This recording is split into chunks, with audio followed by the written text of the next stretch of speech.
Good morning, Kalamazoo, Michigan. Good morning. Good morning. It's your girl, Stephanie Moore. We are live again. Thank you for all of you who hung out with me late last night on social media. As promised, we are here and in Kalamazoo live with me is my friend, all of y'all homeboy, the favored son, Roland S. Martin. We're going to chop it up with you all for a little while today. I had the opportunity to do some work with Roland Martin through my role as the Black Women's Roundtable convener here in Kalamazoo. We've done a lot of things around the census, voting, the right to vote, election protection, and of course, get out the vote. And that's not just all that Roland Martin does. He has been a trailblazer, a warrior for us, for all of us here in Kalamazoo. So we have a few minutes with him today. I want to bring him live, and I want to let Roland kick off the conversation because you're on the national stage. You talking to folks, you're hearing things. In Kalamazoo, we're in West Michigan. We don't get all of the big stuff. So kick some knowledge to us, Roland. Let us know what's really going on. Well, right now I'm here in Orlando. The Florida Rights Restoration Coalition. They're the ones who behind Amendment 4. Which actually restored the voting rights to formerly incarcerated, some 1.4, upwards of 1.4 million people. That passed in 2018. It required 2/3 majority of the people who voted across the country, across the state. So there were Democrats and Republicans. And just so you can, just so you understand what we're up against, that was a 10-year effort. Desmond Meade is a brother, has it. Voted in 30 years. Desmond led that effort, him and his wife, Sheena Meade. 10 years they fought to make that happen. What happens? It passes. Republicans in the legislature then pass a bill led by Governor Ronda Sanchez that said, oh, no. You need to pay back all of your fines and fees before your right to vote is restored. They pass that law. They get sued. Goes to the state court, federal court, and the judges affirmed that is correct. That was the intent of the voters. No, the voters made it perfectly clear what their intent was. So what people have to understand, they have to understand all of the efforts that people are going through to deny democracy. You're there in Michigan. Your voters in your state said, we are sick and tired of Republican-led legislature gerrymandering seats. So y'all put it on the ballot. Same thing, a ballot initiative here in Florida for a redistricting commission, so it wasn't politically driven. What did the Republicans do? Okay, we don't care about y'all little voters. We're going to decide for ourselves. We've seen this happen all across the country. Why am I saying all of that? Because I'm saying all that because I need people who are watching to understand you cannot check out of a process. You cannot be in barbershops. You cannot be at kitchen tables. You cannot be at lodge halls. You cannot be in frat meetings, sorority meetings, links meetings. You can't be in your prayer circles. You can't be on the corner. You can't be anywhere. And all you're doing is complaining about a system, complaining about a process, complaining about what it is that can't get done. So you can't check out of a process, but then turn around and complain about the very process as to why things are not happening for the better. And I think that's what a lot of people do. Too many people are checking out of the process and going, well, this stuff ain't getting better because you checked out of the process. Now there's somebody who's watching right now and they're telling me, well, okay, fine, but I haven't seen change. Well, first of all, change doesn't happen overnight. But here's the last thing that you have to understand, and that is voting. Voting is the end of one process and the beginning of another. So voting in, election's over. Now what you gonna do? Are you now going to the city council meeting? Are you going to the county commission meeting? Are you going to the school board meeting? Are we putting pressure on them? Are we making them do what they said they were going to do? Or if the person who we supported lost, we still get to go down and put pressure on them because we're still constituents. And so the people who oppose you, know what they're doing? They're showing up. They're going down. So see, that's the piece there. So there's somebody who's watching right now and they're saying, oh, you know what? That's great. You're some college educated guy and you understand. Right now, my mom and my dad. Mom was 72, dad is 73. Mom will be 73 in November. Neither one ever went to college. High school education. They've been working elections as poll workers. They have worked elections as campaign workers. They have run phone banks. They have put up signs. They actually started out a community civic club. My parents have never made combined. My parents never made combined more than $50,000. Wow. But they understood civic engagement. Yes. So I want to back up just a little bit because you talk about Desmond Meade, who is extraordinary. And I just want to celebrate him and his wife, Sheena. Sheena and I come through Black Youth Vote together, Black Women's Roundtable. We've done an extraordinary amount of work through the National Coalition on Black Civic Participation. Melanie Campbell definitely is our shero. Shout out to her. But in Michigan, Roland, ex-offenders have the right to vote. They can participate in the process fully, registering and voting. And matter of fact, in Michigan, if you are incarcerated in a local jail, you have not been sentenced, you can vote via absentee ballot. So I want to make sure for those who are watching and are talking with their family members and friends, register those folks. And our voting rights laws are expanded where you can register to vote all the way up until the day of election. So as long as you register before 8 p.m. on November 3rd, you can register and vote, and your vote will be counted. But let's not move too fast on that point. Okay. So here's the first thing. Do the people even know that? I know of, who was it? Was it Snoop Dogg? Snoop Dogg said, I'm voting this year. He assumed he couldn't vote before. He actually could. So I think also what we have to do is I love the movie Hoodlum. There's a great line Lawrence Fishburne said, when you don't know, you don't know. And we have to understand that not everyone knows. Yes. So we have to also be a part of this. As a part of this, after the election is over, voter engagement, civic aid. Yes. Because if we go out and look at these numbers, we might realize all of a sudden that that's the difference in the election. There may be 20, 30, 40, 50, 60,000 people out there who are formerly incarcerated or who can still vote. And so are we mobilizing them? Let me tell you something right now. What Desmond and these cats are doing here, they have mobilized these folks, the formerly incarcerated, into a powerful voting bloc. And that's why Florida Republicans are scared of that 1.4 million, because they know that can flip the whole state. And so we have an opportunity here. I think a lot of people are really passing up.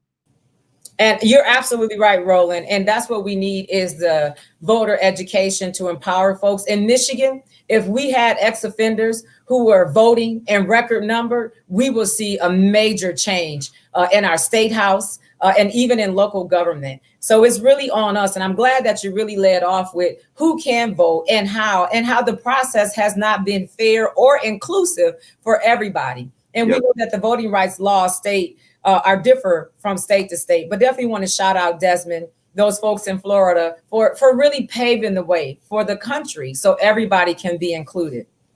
Yep. What's at stake here? 2020, some folks are talking about, I don't know, I haven't decided. And, where do we need to be as Black voters? So it's a broad question, because what we have to understand is that You're not voting for one thing. So to the people who are listening, again, I want you to understand. I want you truly, this is what I mean. You have national, president, state/national, U.S. Senate, state/national, U.S. House, state, depending upon your election cycle, meaning governor, state rep, state senate.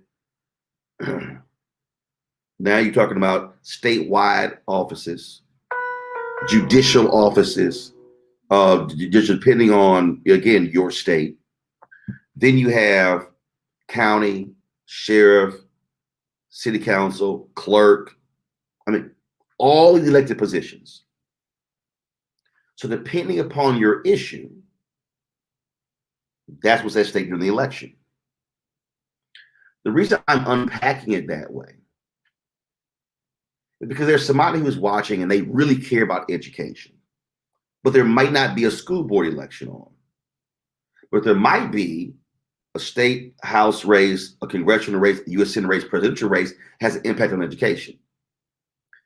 We have to connect the dots for the public to show them how this is you over here. You say education is my most important issue.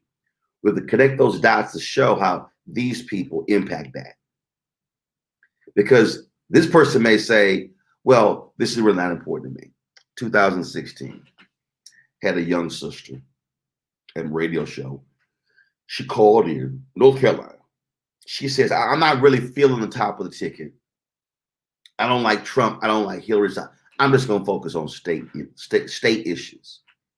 I said, very interesting. I said, where are you from? She said, North Carolina.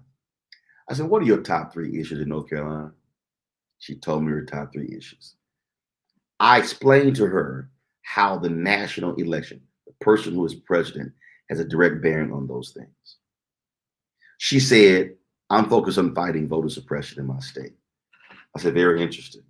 I said, you do know that the voter suppression laws in your state have been challenged in federal court. I said, you do realize that federal judges will be ruling on the constitutionality of that state law. I said, you do know the president of the United States appoints federal judges. I said, you do know that the United States Senate confirms or rejects federal judges. I said, so here you are concerned about voter suppression in your state, but you're checking out of the process on the top of the ticket. And you are ignoring the very person who is going to pick the very federal judges and the very federal district judges and the very federal appellate judges and the very federal circuit judges who are going to then look at your law. She said, oh my God, I had no idea. So why am I saying that? The week after the election, the Supreme Court is going to hear a challenge to the Affordable Care Act that could very well gut the law. That means 20 million Americans who have health insurance through the Affordable Care Act will immediately have no health care after the Supreme Court ruling, if they rule against it. Shelby v. Holder, we saw in 2013, the Supreme Court gutted Section 4 of the Voting Rights Act, which is one of the reasons why in these southern states, these Republicans have been passing all these onerous voter suppression laws, shutting down polling locations. Well, guess what? After the election, the Supreme Court is going to hear a challenge to Section 2 of the Voting Rights Act, a case out of Arizona. That could further gut the Voting Rights Act. You then might say, well, I care about voting, but this thing goes deeper than voting, because now we're talking about every single election. If they are able to put restraints on voting, it now is going to impact you on voting in any election, which then means the other issues on the ballot initiatives, like in Florida, like in Michigan, environmental issues, civil rights issues. And so now all of a sudden, you realize that if the courts are at stake, Trust me, white conservative evangelicals get this. They have been trying to seize control. Y'all gotta understand history. There's a book called Unlikely Heroes. It is a book about the white Southern federal judges who really led the leadership in the country after Brown versus Board of Education. They did it by the law. So these white conservatives have still been angry with what the impact that we have had through the federal court system. So you know what they said? Damn that, we got to get control of the federal court system.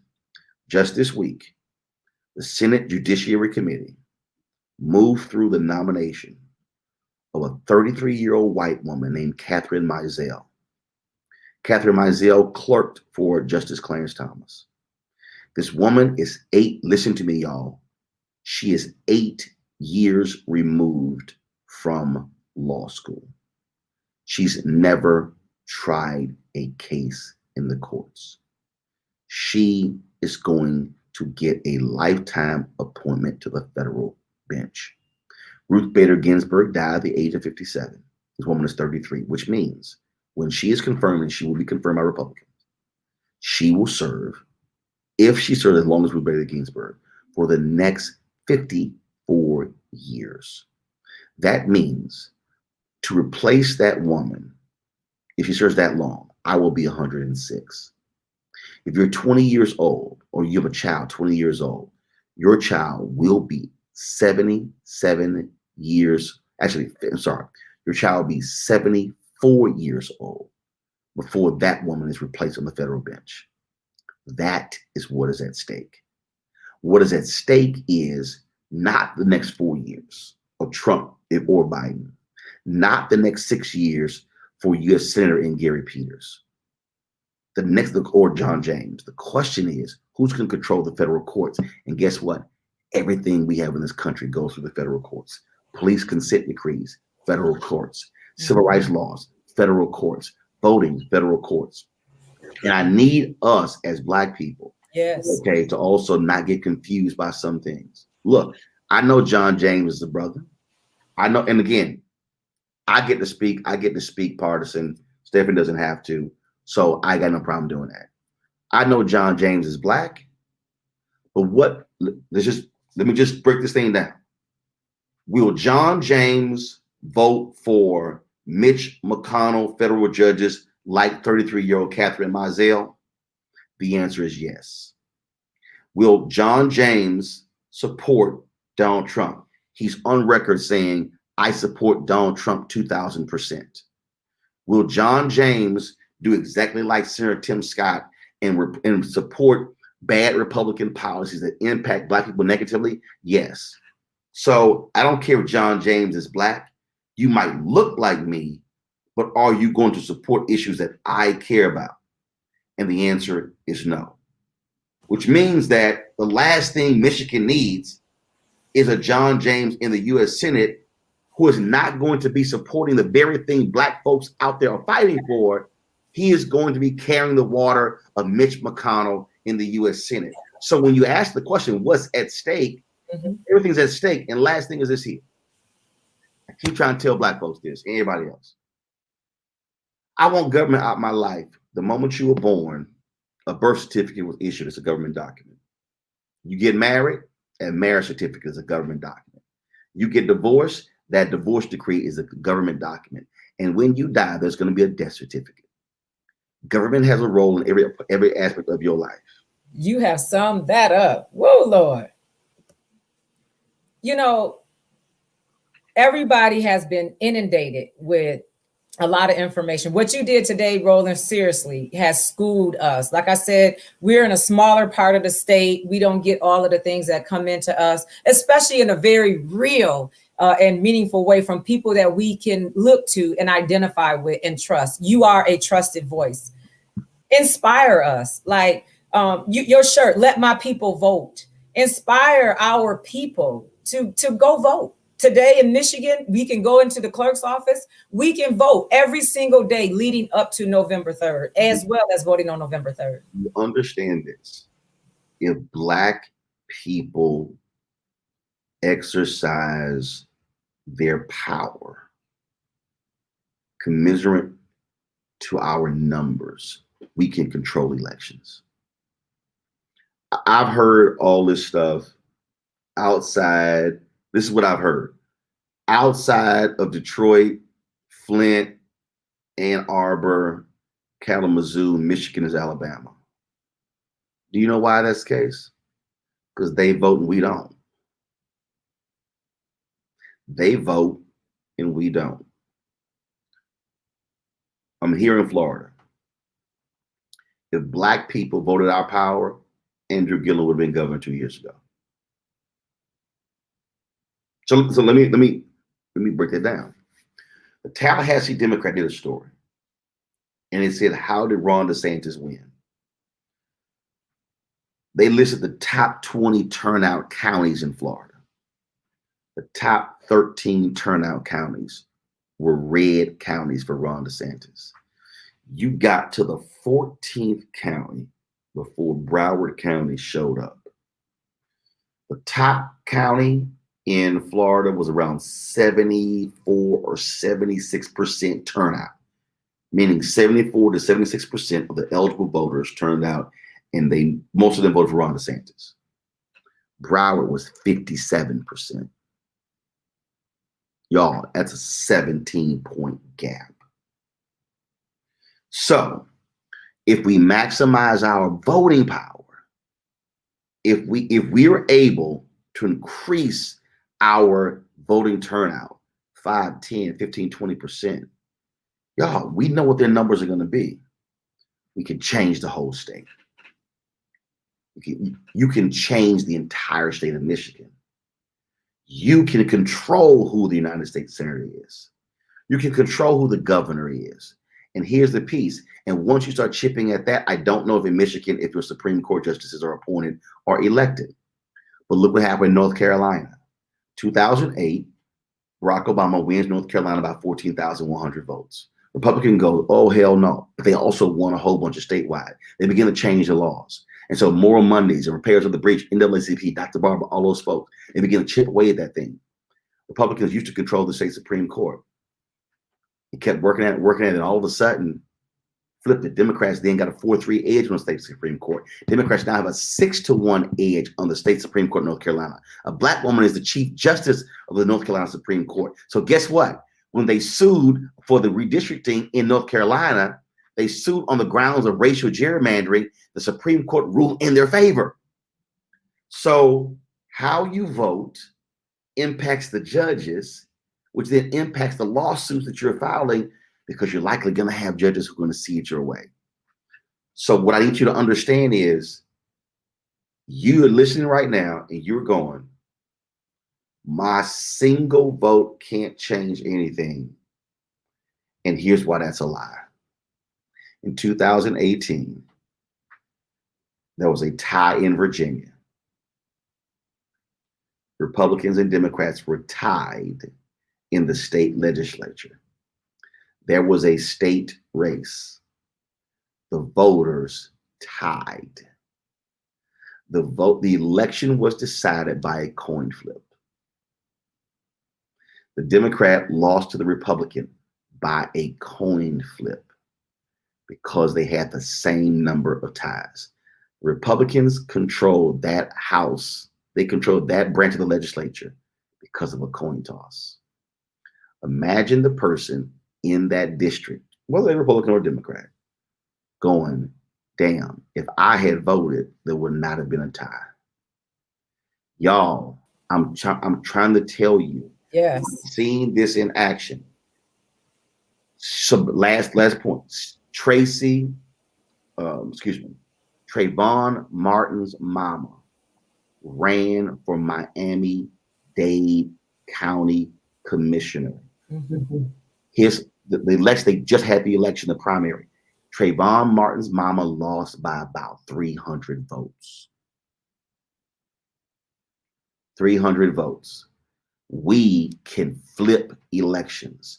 When we flip elections, we can flip school boards, city councils, county government. We can flip the legislature. We can flip Congress. We can flip the House. We can flip the Senate. We can flip the White House. But there's one guaranteed way none of that will never occur if you don't do this and if you don't vote.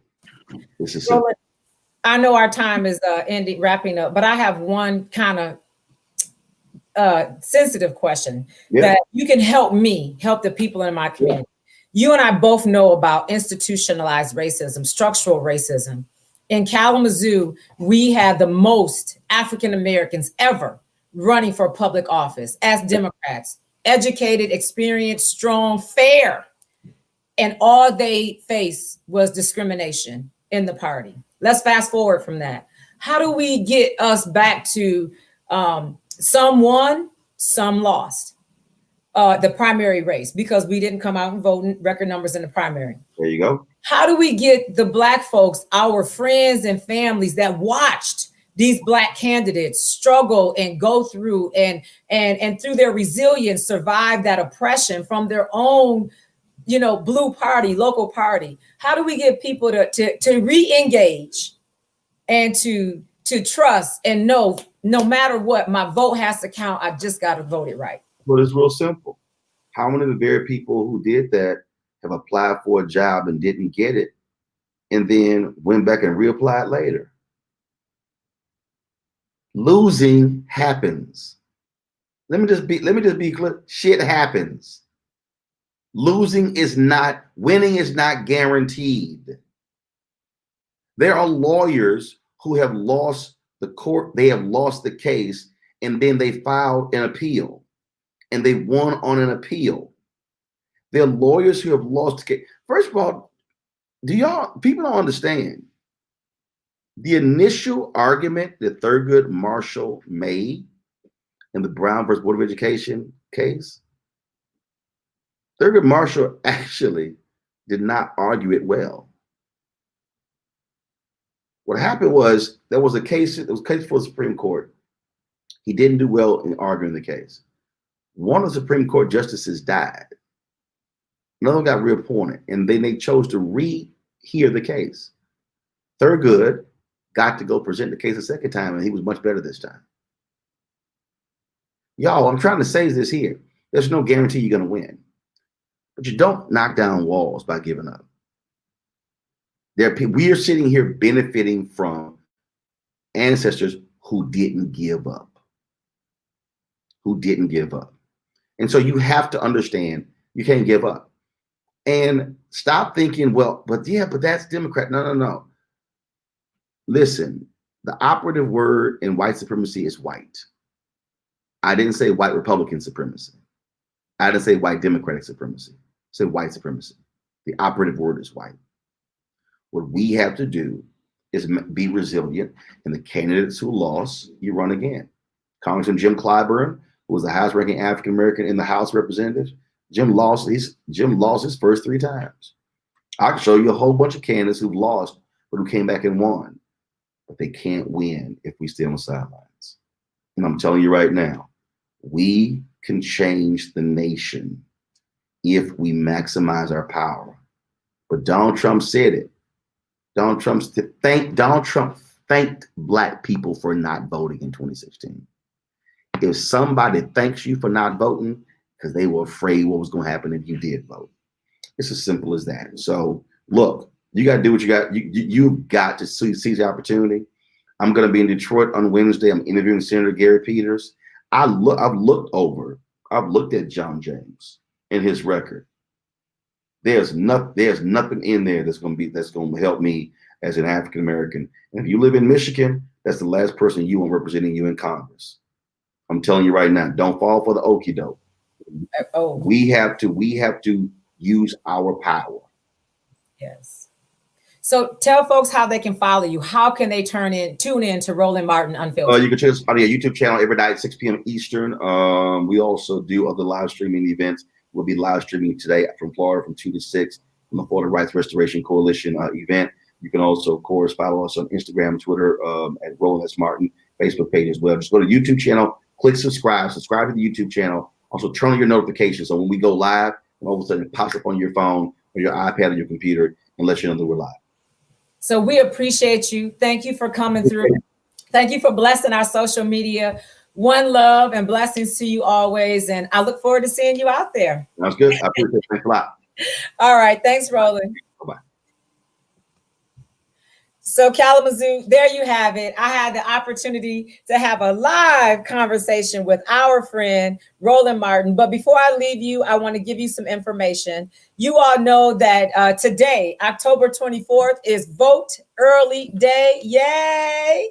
Yay! So the Kalamazoo County clerks, or the Kalamazoo City clerk, township clerk, Ashimo clerk, Portage clerk, they're all open today. You all can go in and you can actually go vote today, go cast your ballot, have a plan, make a plan, and go in and go vote. If you already have your absentee ballot and you are you have it in hand, take it down to the clerk's office, turn it in, cast your vote today. I want to make sure that everybody knows that they have the option to vote. Not only today, but every day. The clerk's office is open Monday through Saturday. Again, on next week, they have some extended hours next week, even into the evening until 9 p.m. on certain days. Make sure you get in. Make sure that you vote. I want to also give you all some information about 7 things that you need to vote before Election Day to protect your vote. Make sure that you register. Make sure that you confirm your voter registration. At the bottom of the screen, I actually have a banner that is running with the Michigan State website. Go to michigan.gov/vote. You can go to michigan.gov/vote to register, to verify your voter registration, to request your absentee ballot, and also to find out what is on your ballot and where exactly your local clerk's office is and or your polling location. You have a choice, you all, to send back your absentee ballot by putting it in a drop box, by walking it into your local clerk's office, by putting it in the mail. I'm not suggesting that you mail it, especially at this late in the game. You don't want it to get caught up. You can also go in and vote at your local clerk's office today. They're open till, I believe, 5 p.m. today, downtown at City Hall, Portage City Hall, Ashimo, Texas Township, the Kalamazoo Township. Go into your local clerk's office and definitely go and vote. Also, I want to make sure that you all understand that we have a lot at stake. Roland talked about that. Your vote counts. Yes, your vote matters. Every vote matters. Voting is one brick on the road to freedom. I definitely want to give a shout out and a thank you to the National Coalition on Black Civic Participation, Black Youth Vote, Black Women's Roundtable, and of course, our local partner, Mothers of Hope, for making sure that they are bringing us pertinent information to help empower all voters. I'm giving you all some visuals here so that you will know and hopefully will be inspired. If you're out here fighting for justice, for freedom, if you're out here mobilizing for power, make sure that you are making sure that people are registered to vote. If they are an ex-offender, they have a criminal record, if they have a felony, that's okay. In Michigan, you have the right to vote. You have the right to register, to cast your ballot, and absolutely, yes, your vote will be counted.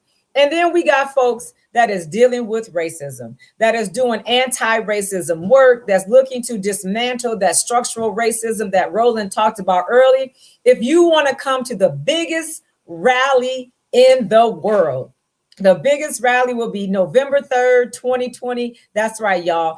On Election Day. Join me, raise your fist, but most importantly, your vote. Have your vote in hand, because the meeting place is going to be at the voting booth in Kalamazoo and every voting precinct. For the individuals that want to work to dismantle racism, you can do that by going to the polls, going into your local voting location on Election Day and saying, I'm voting against racism.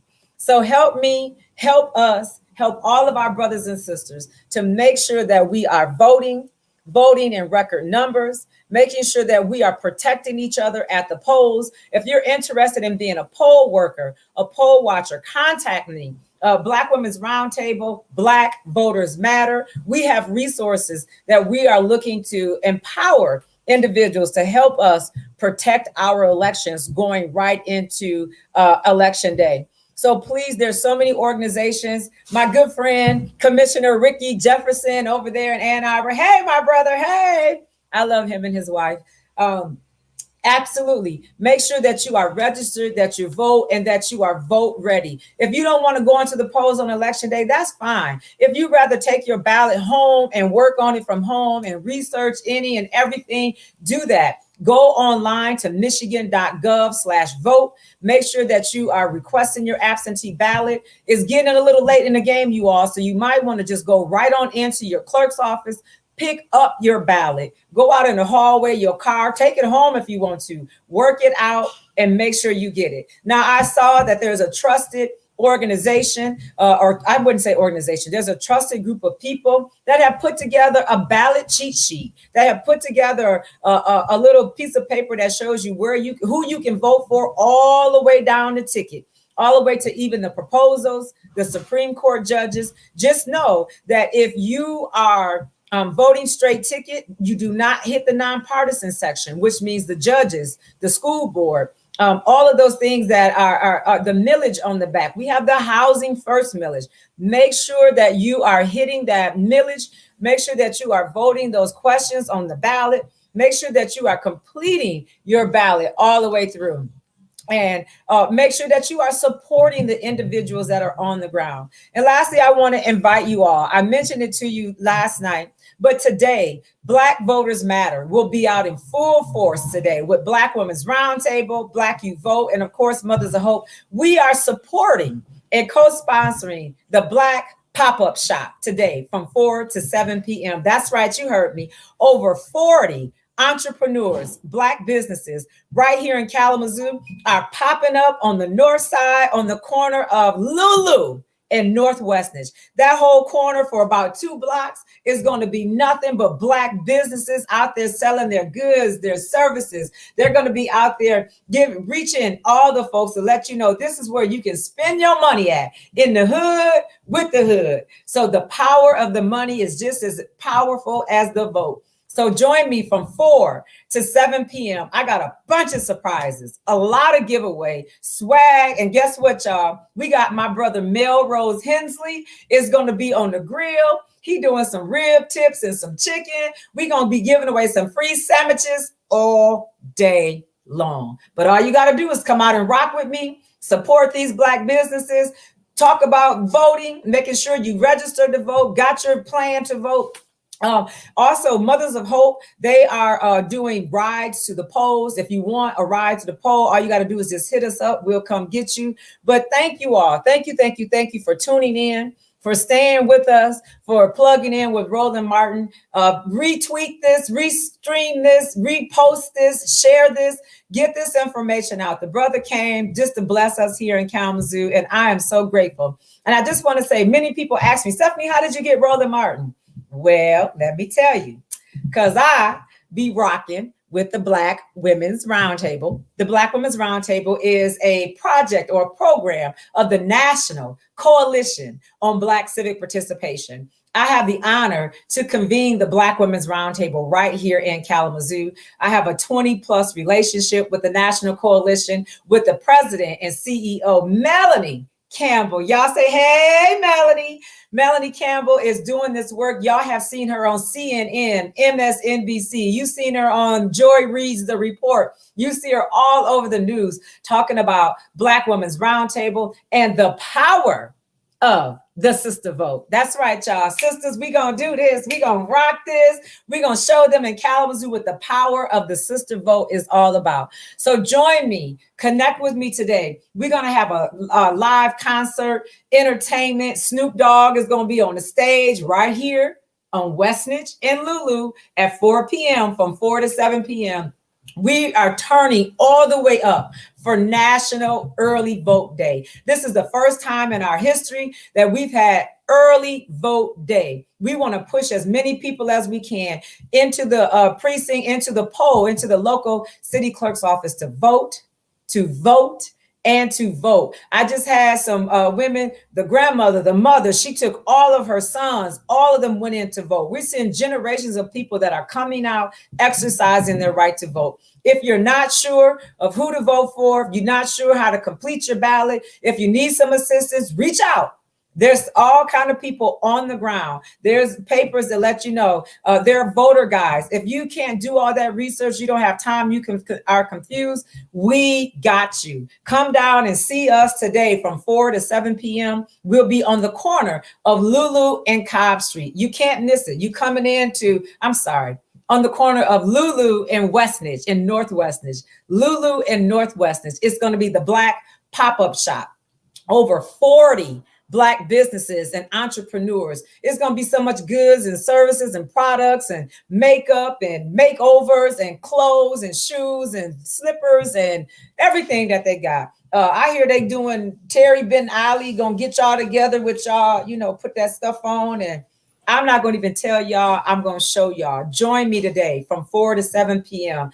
Westnedge and Lulu Street, the north side of Kalamazoo. It's going to be black, blackity black. And that's where you should spend your time, your money, and your resources, supporting, empowering the community. Thank you all again for tuning in. Thank you for the Black Women's Roundtable, the National Coalition on Black Civic Participation, our president and CEO, Melanie Campbell, for making this happen right here in Kalamazoo for us. Y'all make sure y'all give a shout out, say, hey, Melanie, and thank her for bringing Roland Martin to the stage right here for us here in Kalamazoo. Thank you. I love y'all. One love. And as y'all know, I'm always out here spreading Black power, Black joy, Black love. Vote.